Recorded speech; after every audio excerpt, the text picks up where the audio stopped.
Eternals. Now, this is based on the 1964 comic Eternals.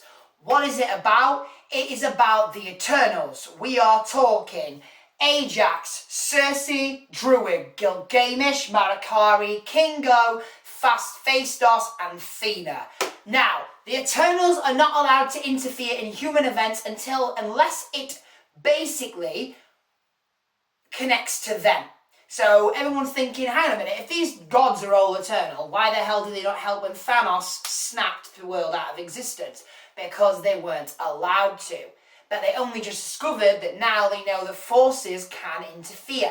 Now, they're both all living normal lives because, well, I can't tell you why. They're all living normal lives and they all have different powers, especially Thena, who has something very wrong with her because her gift is also a poison. Now, if you don't know what I mean by that, basically she is ill. She's ill. She's sick. So one of the reasons why they have to go their separate ways after saving the world the first time back in the year BC is because Thena has a little problem that has to drive them into hiding. Now, each of them have a different power. Their job is to protect the world against the Deviant. I'm going to try and pronounce this right. The Deviants, which are an alien race that are basically trying to kill everyone and take over the world.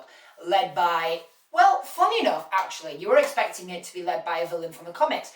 This was very different. We have to come together again when the world is in threat by the Deviants who are trying to spoil the world. But, however, you see, the problem is, it's not just the Deviants they have to worry about their master. Now, the Eternals are basically are led by this great celestial who I can't say the name of, who basically they serve. Their job is to protect the world and serve the great celestial, which is from the comics, who gives them more thing, which by the way is voiced by the fantastic Ralph Fiennes, which by the way is bloody amazing because he's absolutely brilliant. Honestly, having Lord Voldemort play the celestial of space and time, that was pure brilliant, by the way. That's the good point. Now, I am a Marvel fan, but that does not mean that I like every Marvel film, especially this one. Now, okay, I'm not saying it's terrible. I'm saying they could have done so much better. I mean, there's so many faults in this film. I mean, it's not terrible. It is pretty good, and the end credit sequence is amazing, because if you pointed it out, then you're a genius. The surprise guest as well arrival, which I can't reveal, is pretty good as well. However, the story does lag. The decision they made in this film, I was not happy with. I think it was barely shown before they decided to do it. Which, by the way, was a waste of camera time and a waste of filming. I'm thinking to myself, if you're going to present an idea, then go through with it for at least half the film and then decide to change it. Don't bloody change it the first 10 minutes of the film. This is what really annoyed me. The decision they made in this film was barely awake before they decided to crush it, which again was a terrible decision. I didn't like that, I didn't appreciate it. The twist in it was reckless and careless. I mean, great, it was presenting, but did it make sense? I mean, really? The way they did it was just ridiculous. I'm thinking, okay, no. Just no.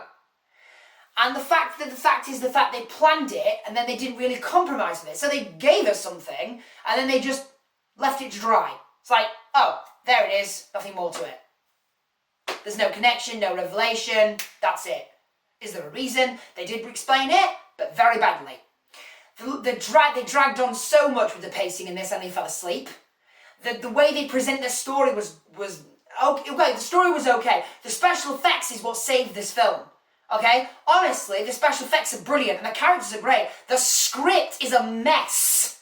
I mean, they could have really organised this a lot better than they did. And my personal opinion, I was not a fan of the script. I was thinking, yeah, it was okay. It was good. I just didn't think for a Marvel film, that's a disappointment.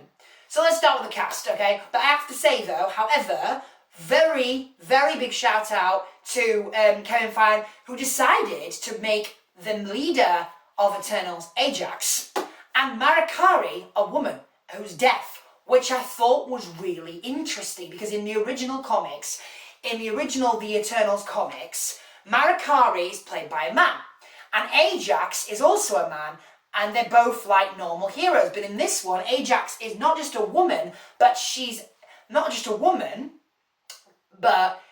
Polynesian woman, which is interesting. And Marakari is deaf and a girl. Now I thought, well, this is interesting. Does it work? Actually, you'll find it's heartbreakingly good, especially the fact that, if you don't know this, Marakari is very in love with Druig, and their love relationship in this film is brilliant. Let's start with the cast. Richard Madden, you know him as Robb Stark of Game of Thrones. Interesting how they had knights in this, which is interesting how he's a knight in this, which is clever. You know, is the fact that he used to play a knight in Game of Thrones. He plays Icarus. Icarus is the son of the sun, okay? He's the eternal of eternal light, eternal sunshine. He uses his power of lasers. He's basically like Superman. Superman combined with Homelander in The Boys. Combined together. That's what he is. And he is one of the leaders. He's a mystery. I can't reveal anything about him, but he's brilliant in it. I think he's great. Richard Madden's fantastic. I like his acting, it's great. Salim Hayek plays Ajax. She is a born leader in this. Okay, she realizes she served this celestial, it's really hard to pronounce it, celestial all her life. And now when she senses something different, she decides to go a different direction, which is interesting. And it starts to cause a bit of stir in the team. And I thought it's really great how she leads them with wisdom, with memory, and you see them kind of come together with the human race as they start to develop. It's great, absolutely brilliant. I love Gemma Chan as Cersei, the magician, the witch. She's a doctor of archaeology. What the hell is wrong with my tongue? What's wrong with my words? Archaeology. In the film, and she's also got interested Dane. Now Dane is played by Kit Harington, and he is very important. Watch the film, you'll see what I'm on about. And she's really great. I love their relationship, and her relationship with Icarus. She has to help with leadership now, and you know, it's really interesting. I can't say much about it, but there's a reason why she's in this team, but I can't tell you why. Barry Keoghan plays Druig. Druig is a man of power. See, the problem with Druig is he sees the human race as special to him. So when he sees them threatened, even though it's against the law of the Eternals, he always wants to interfere. He always thinks he can help them in tragedies. When he sees people dying, he's like, I need to help them. And Ajax like, no, you can't. You cannot mess with human affairs. And Druig doesn't seem to get that. And that's important in the film, in case you didn't know.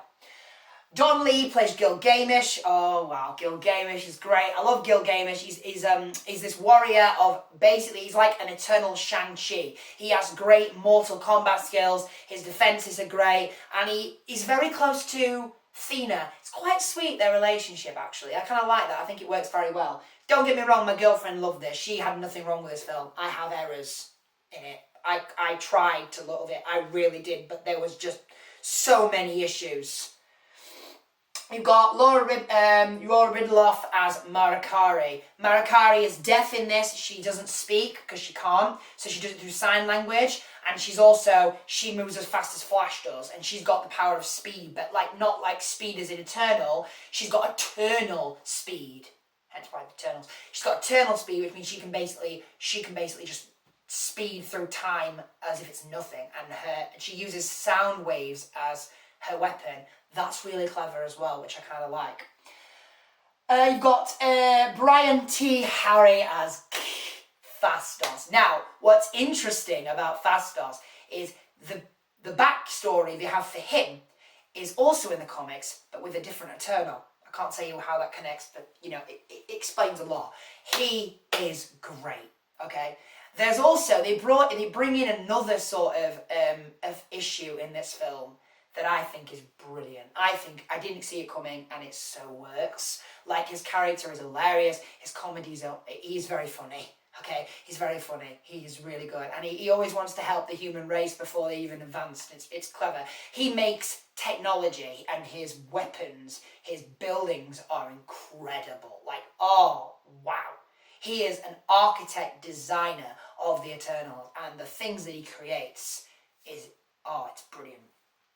You've also got Kamari Nanjianine, who plays Kingo. Kingo is a man of thought. He can control people with thoughts and can interfere with their minds. He is really good in this because he has a friend that comes along and he just brings the comedy. I absolutely love his mate. His mate made me laugh in it. I can't tell you who the mate is, but because I don't want to spoil that for you. That's a comedy moment you need to watch yourself, and you can judge it on me. And to be fair, it's brilliant. And let's talk about Angelina Jolie as Athena. Wow, she doesn't do much in this, but she doesn't need to, okay? Her performance is not based on her dialect. Her performance is based on the experience that she has in this film.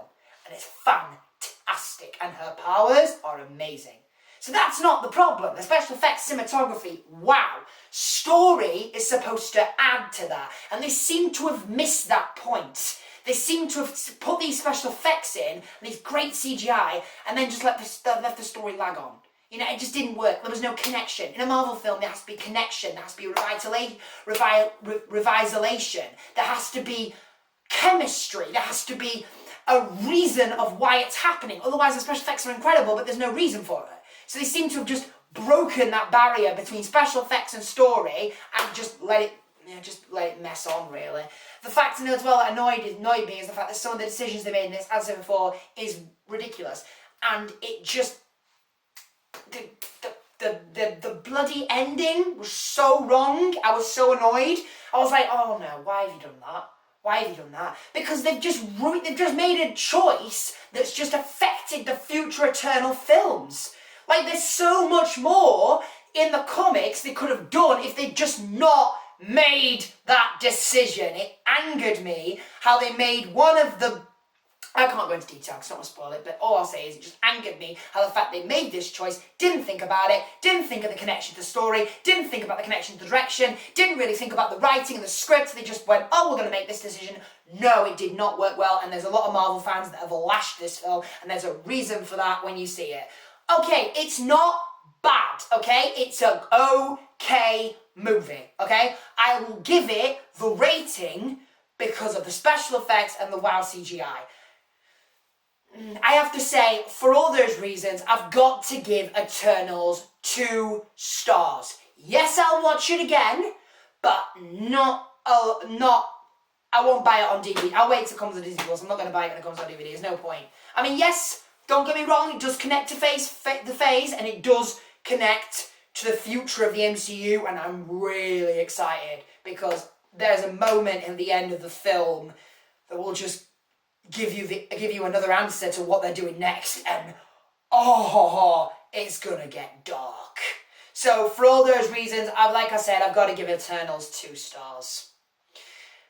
So Eternals, maybe you disagree with me, maybe you liked it, maybe you didn't. Let me know in the comment section just below this video. Please click the thumbs up button if you like this video, and subscribe to Movie Madness if you want to see any more movie reviews. If you have any suggestions, please let me know. And if you guys want to catch up with my movie reviews, have suggestions, and you want to see any more movies I want to then review, then please subscribe if you want to. If you want to see any more of my reviews, you want any suggestions, you want films you want me to review, if you want me to bring back the secrets of movie, the secret cinema secrets of Movie Madness back to this channel, I will do. So if you want to see any more of my content, then click the subscribe button just below this video. Thanks for watching, guys. Have a great week, and I will see you in my next movie review.